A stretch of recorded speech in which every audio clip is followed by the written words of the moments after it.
You are listening to Irrational Advice, a weekly show with Dr. Elliot Paradox Doc Kaplan, author of Paradox Psychology. It's Not What You Think, with co-host Naftali Sobel, LSCW. And now, here's your host.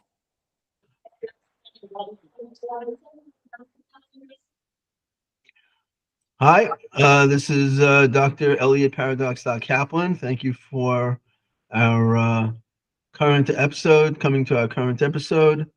My co-host, Naftali Sobel, LCSW, is also with us. Nice to be here. And today we're going to interview a therapist from the Crown Heights community.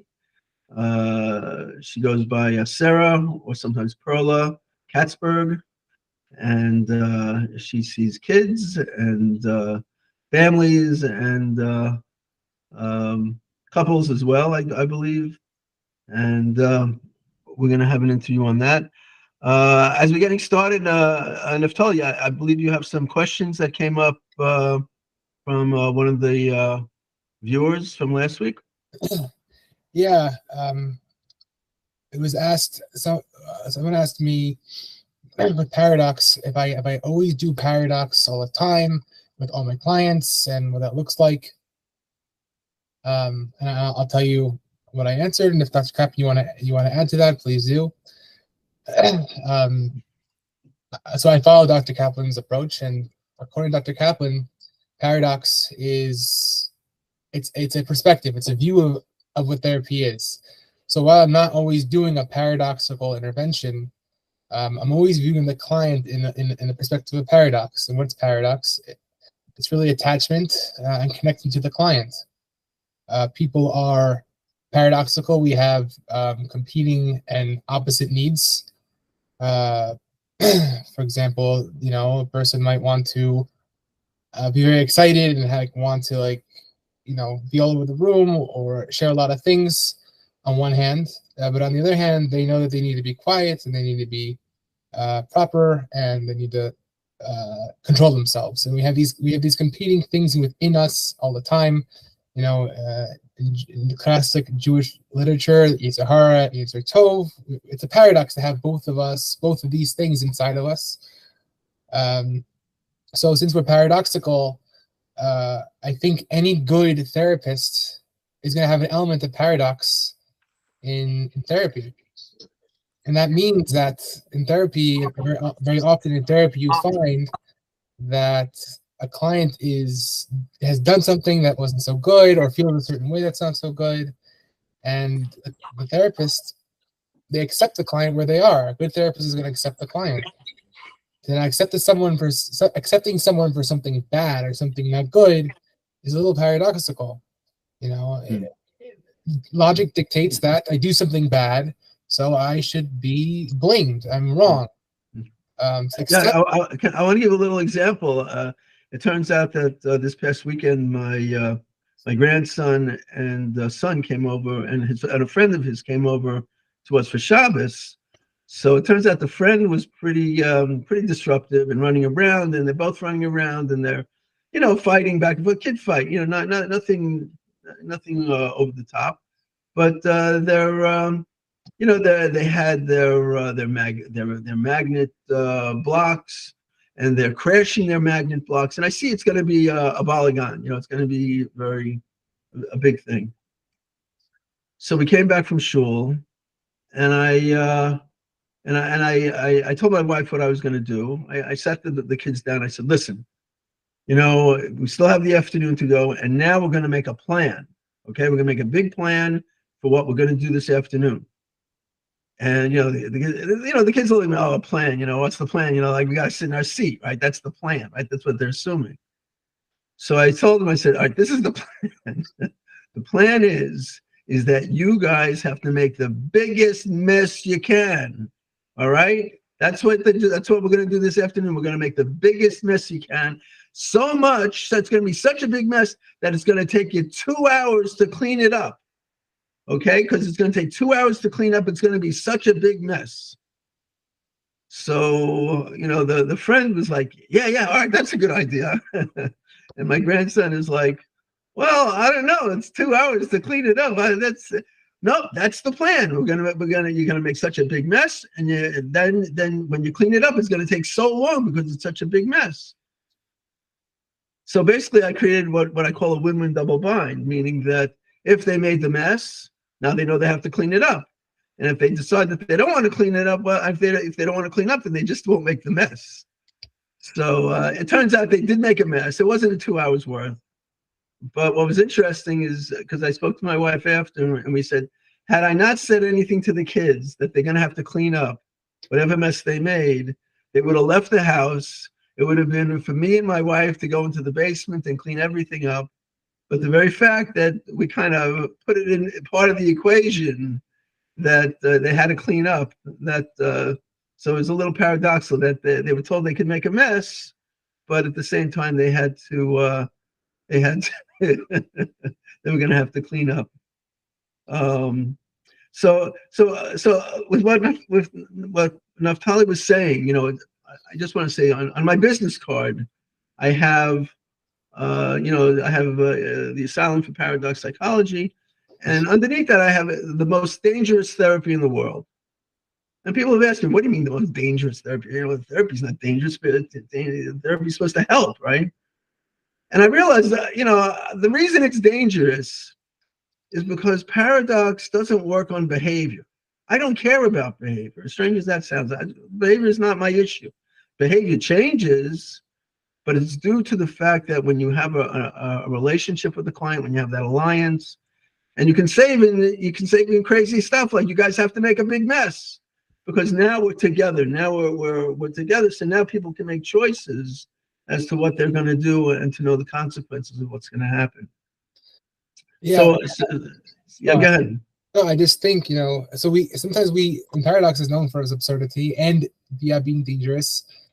But I just want to say that if a therapist is not Paradox, meaning if they're not absurd, there's not absurdity in the work, but there's a connection, you can find this in different kind of modalities. It's, if the therapy is working, it's because there's a human connection, and human connections are paradoxical. They don't necessarily make sense, but that's the human beings, we function on a place of that's above logic. That's right. Lives are illogical, and in order to heal, we have trauma is above logic. So in order to heal from trauma, you have to sort of go a different route. Right. So hence the name of our program, Irrational Advice. Right. So okay. So today we have Sarah Katzberg from Crown Heights. Sorry, it's Sarah or Perla? It's both. Okay, so it's two of my four names. Oh, okay. That's another paradox. Yeah, all right. What do you prefer we call you on the show? Perla is fine. Okay, Perla. Okay. So I know that you've gotten involved with Paradox and you've seen my work, and maybe you can give a little rundown of how it is for you as a woman to deal with paradoxical situations in therapy. Yeah. I mean, I was very resistant at first when I heard about the paradoxical approach. I'm very logical kind of person. It has to make sense, and if it doesn't make sense, then it's not for me.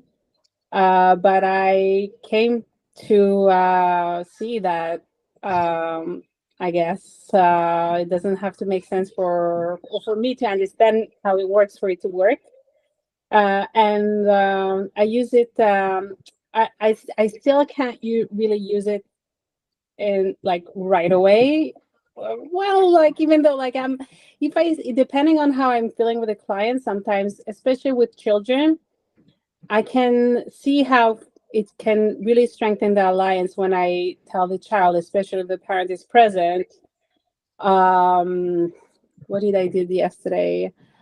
Oh yeah, you're gonna fight with your brother. I mean, they're such nudniks, little brothers, and you're gonna fight. And the mother was like, melting.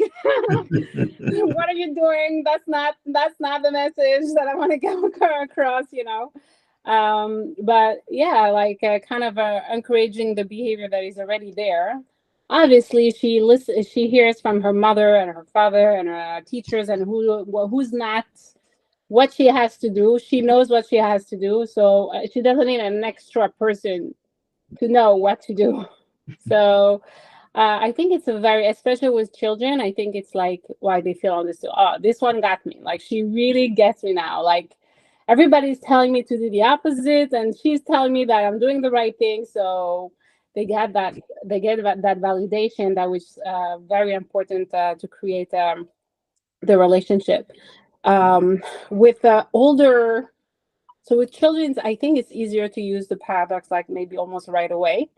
But with older clients, it could sound a little bit crazy sometimes, especially when they officially come to you to change that behavior. You're encouraging is like, hello, what am I here for, So, but I do use it with clients which I created a bond with, and that I really tried every other way, and nothing has worked. And then I had a case of a client that he's bipolar with psychosis, and he took the wrong medication, so it made the situation even worse. And he was suffering. He was actually suffering, and I'm seeing him for over a year, so I know him very well. I have a good relationship with him, and I don't know how it came to me that you must suffer. You wake up every morning and it's just another day of suffering. Everybody's suffering. Life is hard. And you're just going to suffer for another day. And this is it. And just come to terms with it. And he was so confused. What are you telling me? Like, I've been preaching the opposite for over a year. Obviously, it hasn't worked. Trying to convince him that life is beautiful, that there's hope, that there's healing. He's not hearing it. So, life is suffering. And two weeks later, he said, I'm not suffering anymore. I was like, how is it possible? Like, it's just, I don't know. It's just worked.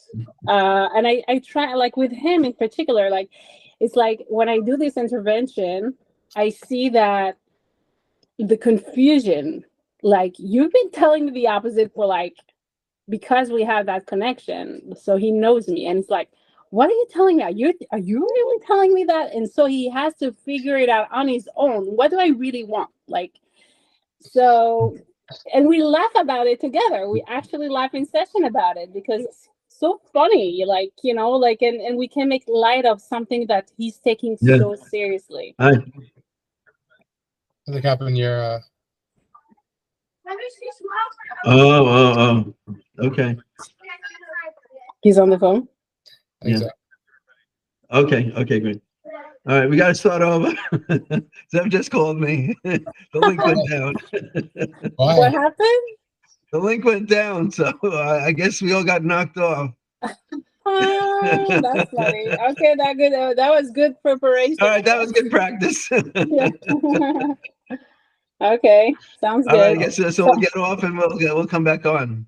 The same link? Yeah, it should. I think it should be the same link. Well, he said he sent a new link. I don't know. We'll check your email. Get on. Yeah. Oh, you got a new one. Okay, fine. So I'll go on the new one too. Okay, bye.